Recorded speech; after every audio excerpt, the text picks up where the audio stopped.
আবু নাসের মোহাম্মদ রহমতুল্লাহ, আপনি কি বলবেন? যে মির্জা ফখরুল ইসলামকে কিন্তু বলেছেন যে রাজনৈতিক দলগুলোকে প্রতিপক্ষ না বানাতে অন্তর্বর্তী সরকারের প্রতি আহ্বান জানাচ্ছে, অর্থাৎ তিনি বলেছেন এটি। এই প্রসঙ্গে কি বলবেন যে কেন মনে হচ্ছে যে এটি প্রতিপক্ষের মধ্যে কেন মনে হয়, যদি বিভিন্ন দলগুলো চাচ্ছে সংস্কার পরবর্তী নির্বাচন, আপনারা নির্বাচনের বেশি গুরুত্ব, যেটা কোট আনকোট সবাই বলবার চেষ্টা করেছেন, এটি কেন? জি, ধন্যবাদ আমার সহ আলোচকবৃন্দ, দর্শক শ্রোতা মণ্ডলী। আজকে 14ই ডিসেম্বর শহীদ বুদ্ধিজীবী দিবসের প্রায় শুরুর লগ্ন। আমি মহান মুক্তিযুদ্ধের শেষ প্রান্তে এসে সমস্ত শহীদ বুদ্ধিজীবী বিজয়ের দ্বার প্রান্তে এসে শাহাদাত বরণ করেছিলেন, তাদের আত্মার প্রতি শ্রদ্ধা নিবেদন করছি।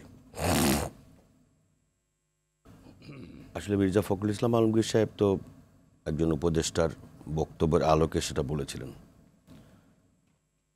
আর সেই উপদেষ্টা তার বক্তব্য এরকম না বলে সেটা বলেছেন, এবং তার সম্ভবত প্রেস যিনি দেখেন তাকে সম্ভবত অব্যাহতিও দিয়েছেন বা সরিয়ে দিয়েছেন কিছু একটা।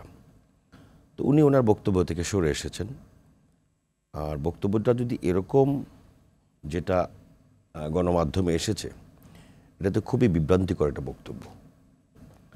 অন্তর্বর্তীকালীন সরকারকে তো সকল রাজনৈতিক দলই সহযোগিতা করছে প্রথম থেকে শুরু করে।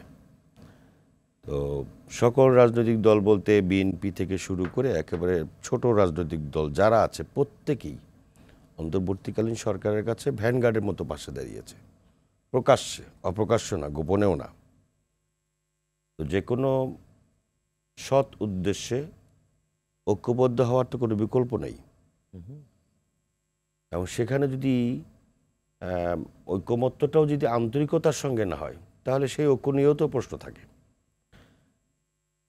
এই মাঝে মাঝে যে সমস্ত কথাবার্তা বলা হচ্ছে সেসব বিষয়ে আমার কাছে মনে হয় যে কেন যেন মনে হয় যে মাঝে মাঝে যে আমার প্রয়োজনে ঐক্য চাই, আমার প্রয়োজনে তো আরেকজন ঐক্য করবে না।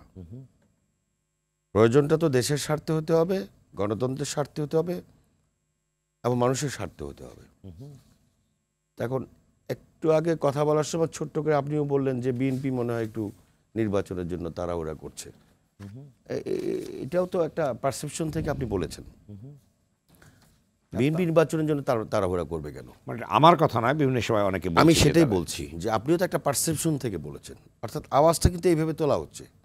নির্বাচনটা তো মানুষের যেই কয়টা বিষয়ের জন্য মানুষ রাজপথে লড়াই করেছে, মানুষের যে এই যে আজকে যাদের বয়স ৩৫ বছর, সেই মানুষটা একটা অর্থাৎ যুবক একটা ছেলে, সে কিন্তু একটা ভোট দিতে পারেনি। একটা রিক্সাওয়ালা কিন্তু সারা বছর অপেক্ষা করে যে 4 বছর 5 বছর পরে একটা ভোট দিয়ে তার নাগরিক অধিকারটা প্রয়োগ করে, ওইটাই তার শান্তি। ওই ভোট দেওয়ার আগের দিন, ভোট দেওয়ার সকালবেলাও কিন্তু উনি 50 টাকা 60 টাকা দরের চাউল নিজের পকেটের টাকা দিয়ে কিনবে। ভোটের কারণে কিন্তু ওনার চাল কিন্তু বিনা পয়সা পাবে না। তারপরেও ওই নাগরিক কিন্তু ভোট দিয়ে তার মনে করে যে এটা তার নাগরিক অধিকার, সাংবিধানিক অধিকার, তার অধিকারটা সে প্রয়োগ করতে পারল। বিএনপি তো কখনো বলে না যে নির্বাচন দিলেই বিএনপি পাশ করে যাবে, বিএনপি ক্ষমতায় আসবে, অথবা বিএনপিকে ভোট দিতে হবে। আপনি হয়তো খেয়াল করবেন যে আমাদের ভারপ্রাপ্ত চেয়ারম্যান তারেক রহমান সাহেব অন্তত 3 বছর আগে তিনি বলেছিলেন যে ভোটের অধিকার প্রতিষ্ঠা করার জন্য আপনি আমার দলকে শক্তিশালী করুন, আমার হাতকে শক্তিশালী করুন। মানুষের ভোটের অধিকার ফিরিয়ে দিতে চাই আমরা। ভোটটা কাকে দিবেন সেটা আপনার বিষয়, যাকে ইচ্ছা আপনি তাকে ভোট দেবেন, কিন্তু ভোটের অধিকারটা প্রতিষ্ঠা করার জন্য আপনি সহায়তা করেন। তাহলে ভোটের অধিকার, অর্থাৎ ভোট দেওয়ার যে মানুষের যে চাহিদা, মানুষের ইচ্ছা এবং মানুষের সাংবিধানিক গণতান্ত্রিক যে অধিকার, এই অধিকারটা দরকার। আর এটা তো একেবারে সর্বজন বিদিত যে একটি নির্বাচিত সরকার যা যা করতে পারে, যে দায়িত্ব নিয়ে কাজ করতে পারে, বা যেটা জনগণ যেটা মানে যেভাবে গ্রহণ করে, সেটা কিন্তু একটা অনির্বাচিত সরকারের পক্ষে করা সম্ভব না। সংস্কার তো একটা চলমান প্রক্রিয়া, সংস্কার তো চলবেই। আপনি কি কি সংস্কার করবেন? 1991 সালের স্বৈরাচার এরশাদের পতনের পরে 5 দল, 7 দল, 15 দল, এই 3 জোটের যে রূপরেখা, সেই রূপরেখার আলোকে যে তত্ত্বাবধায়ক সরকার গঠিত হয়েছিল সেটা কিন্তু সংবিধানে ছিল না, ওইটাও অন্তর্বর্তীকালীন সরকার। মাত্র 3 মাসের মধ্যে যে নির্বাচন করেছিল, স্বাধীনতার পরে যতগুলো নির্বাচন হয়েছে তার মধ্যে সবচেয়ে বেশি গ্রহণযোগ্য তো ওই নির্বাচনটাই ছিল। তাহলে 3 মাসের মধ্যে যদি একটা গ্রহণযোগ্য নির্বাচন করে একটি সুষ্ঠু গণতান্ত্রিক ধারায় যদি বাংলাদেশ পরিচালিত হওয়ার নজির থাকে, তাহলে আজকে যারা বলছেন যে এইটার পরে নির্বাচন, ওইটার পরে নির্বাচন, আপনি কি গ্যারান্টি দিতে পারেন যে আপনি এইটা করার পরে আর কোনো সংস্কারের প্রয়োজন হবে না?